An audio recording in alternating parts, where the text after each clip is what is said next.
What's up, everybody? Captain Corey here, coming to you with another episode 3 of the Crew Lounge, and I'm home. I'm actually on call right now, but don't have any trips scheduled this week, so it could be a little bonus time at home. I'm excited about that.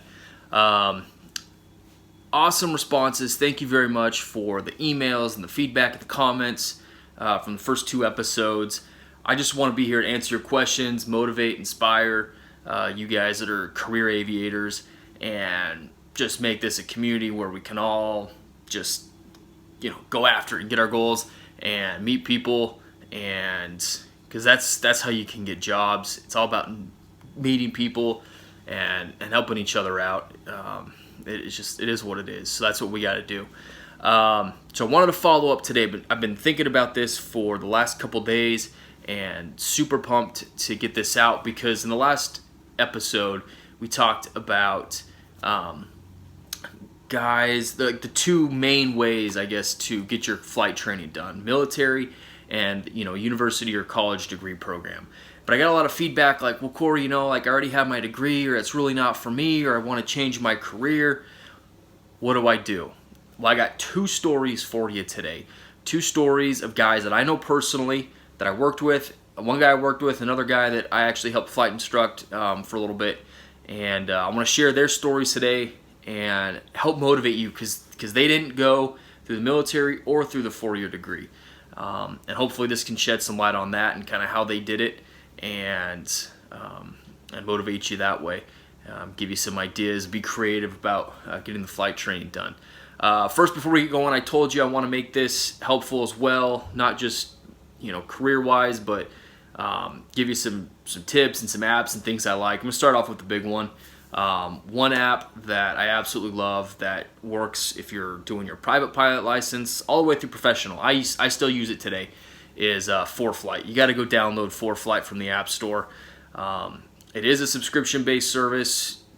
They start at $75 a month or a year. $75 a year is where they start. Totally worth it though. You can get GPS, moving map, visual weather, METARs, TAFs, all that, airport information. You can download if you're doing your instrument, you can get all your approach charts there. Our company has to use JEP. That's just how it's written, that we use that. But I still use ForeFlight in the cockpit because of all the information it gives me. So easy to get weather. It can easily see where TFRs are, AIRMETS, SIGMETS. This isn't a paid sponsorship, guys. I'm not getting any money to tell you guys about this. This is just something I believe in and that I use and that helps me. And I was kind of on the fence about it when we started, but I love it. Go download it, check it out. Ask me if you have any questions. I told you in the last, go get a logbook. They actually have a logbook you can use. You can file your flight plans right through ForeFlight. I really believe in it. I'm not going to sell you guys anything I don't believe in. And like I said, I don't get anything from this. This is just me trying to help you. Go get ForeFlight. Hands down, best aviation app out there. Worth the subscription. Highly recommend it. On that note, so I want to talk to you guys about these 2 guys that I know and how they went about their flight training. And all right, first guy was the guy that I flight instructed with. I'm not going to use their real names, and if these guys are watching, I butcher into the details of the story, please forgive me.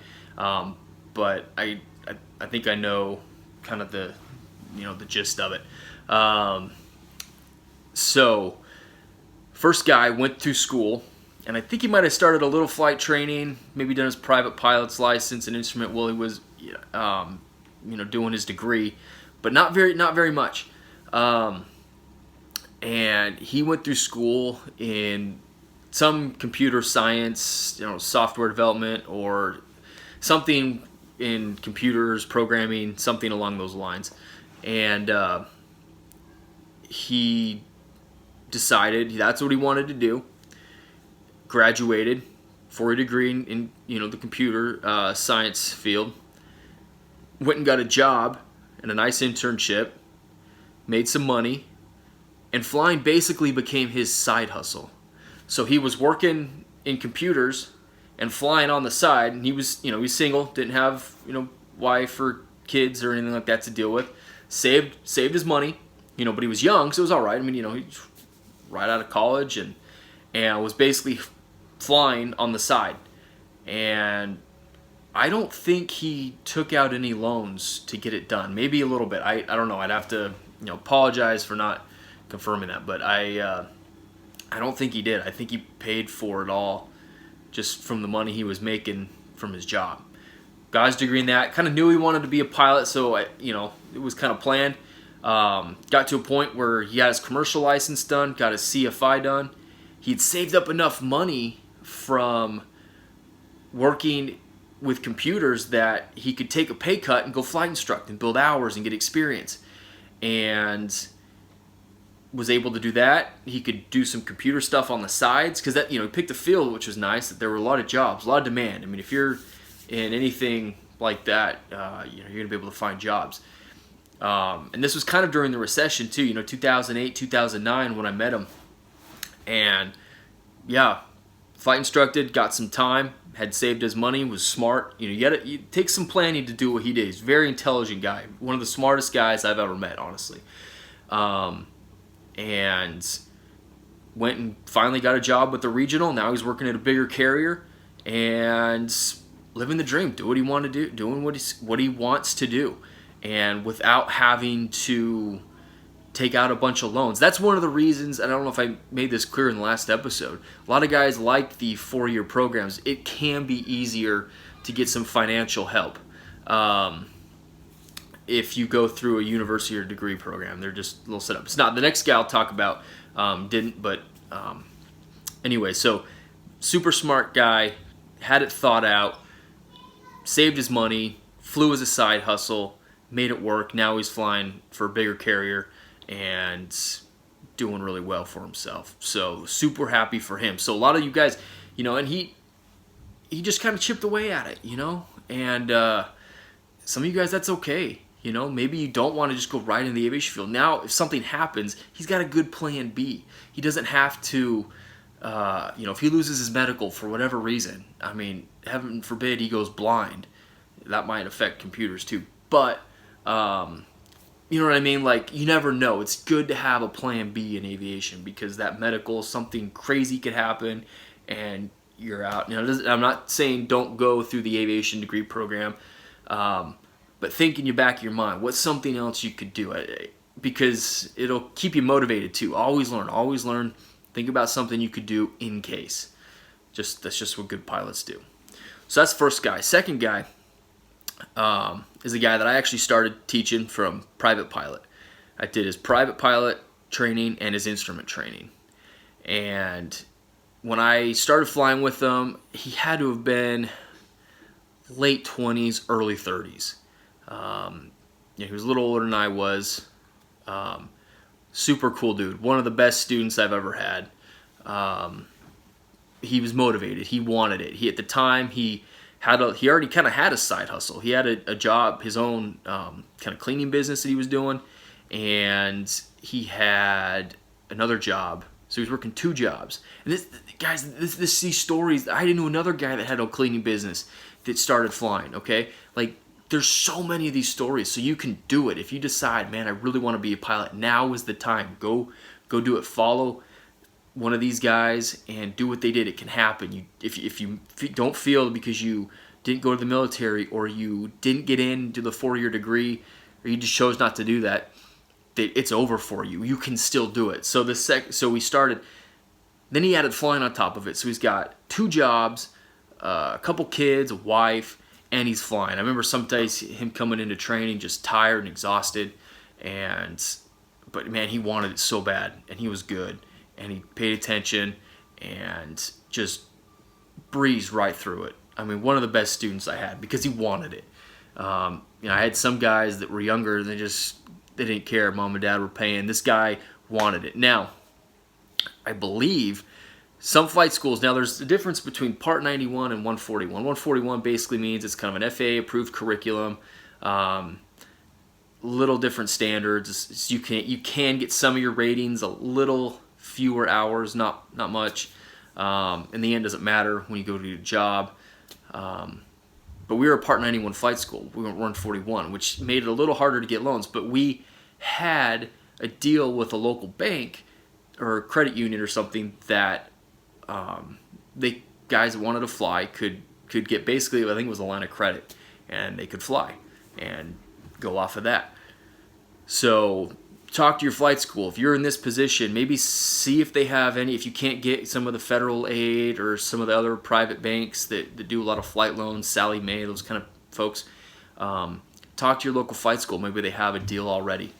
So he did that, was flying off of that for a little bit, and he using a lot of his own money. That was kind of to supplement it. Worked really, really hard. Got through his instrument, and then, life kind of happens, and it kind of slowed down. I hear from some of you guys, yeah, life gets in the way and whatever. So honestly, I thought he was done. I thought, oh man, that's too bad. Why, I didn't know if he was going to keep going with it. Kind of lost some contact with him. Ended up finding out he went to, I think, Las Vegas. Well, before he went to Vegas, he finished up. He went to ATP. ATP is another flight school. You've probably seen their ads or in the flying magazines. They get you done fast. Their purpose is to get you from no time to airline, and they just go. He buckled down, went to ATP, finished his commercial multi, got some multi-time, which you'll find out is important, and just didn't want to flight instruct. And he always told me, I just don't know. I don't want to do that. Not really my thing. Okay, that's fine. A lot of guys don't want to go that route. Like I said, the guy previously, he quit his job, and had saved his money and said, I'm going to flight instruct. He enjoyed it and had saved his money to do it. This guy's like, I just want to get there. Okay. So what he do after he went through ATP, he buckled down and finished up there. I don't remember if he was already in Vegas when he finished the ATP or if they moved down there. Went and got a job flying, I think, for Scenic Airlines, flying down there around the Grand Canyon. And got his hours. Now he's at SkyWest, living the dream. And at SkyWest, he's going to move up super fast. He's I think he's Salt Lake based now. I mean, he's got it, it can happen, guys. Like, it does take a little sacrifice. We get a little fancy, we say, I want it, but there's a pay cut there. And we don't want to take the pay cut because we're used to this lifestyle and we don't want to have to go back a step. And if that's you, that's fine. But if man, I gotta fly. Because really flying isn't working. I mean, guys pay to fly for fun. You know what I mean? So the fact that you can make six figures doing this is just awesome. But you got to take back. Starting out, it's a little slower. You take a step back. If you're willing to do that for a little bit, it doesn't have to. Maybe a couple years, maybe just a couple years, you can get there. These two guys prove that. Get the one guy saving your money, degree in something else. Flying became a side hustle. Next guy, late 20s, early 30s, wants to do flying as a career. Doesn't want to do the degree. There are other routes. There are other avenues. So wanted to share those with you guys. Hit me up in the comments if you have other questions. I can find out maybe more details from these guys, if something more specific. Two of the best guys I know. I'm super happy that I know them and blessed, really, because I love these guys. They're awesome. They're good stories. And hopefully they're inspirations for you, because I know some of you are in that position. You just think, is it too late? It's not too late. If you can get a first class medical, go for it. If you can, find the way to make the money work, like I said, talk to your local flight school. Maybe they've got a deal worked out if that's the route you want to go. With a local bank or credit union or something, so you can get some money. But man, it's awesome. I love flying. Love aviation. Love sharing it with you guys. Thank you so much. The comments, the feedback has been excellent. Keep it coming. CaptainCoreyMedia@gmail.com, or just leave a comment down below. Check me out on Instagram. I've been doing a lot there lately. Do some live videos sometimes when we get up in the cockpit and kind of walk you through how we set up the jet and kind of what corporate life is like. And then I've got some more flying videos, some vlogs I'm working on as well for this channel here on YouTube. But wanted to get this out for you. This was priority because I know some of you are in that boat. If you know you want it, you don't have to give up on it. You can figure it out. Thank you so much. That was episode 3 of the Crew Lounge. I'll be coming back to you. Let me know if there's something else you'd like to hear. Any other questions, please. Like, I'll make this for you guys. I want to answer your questions. Let me know, and we'll catch you later.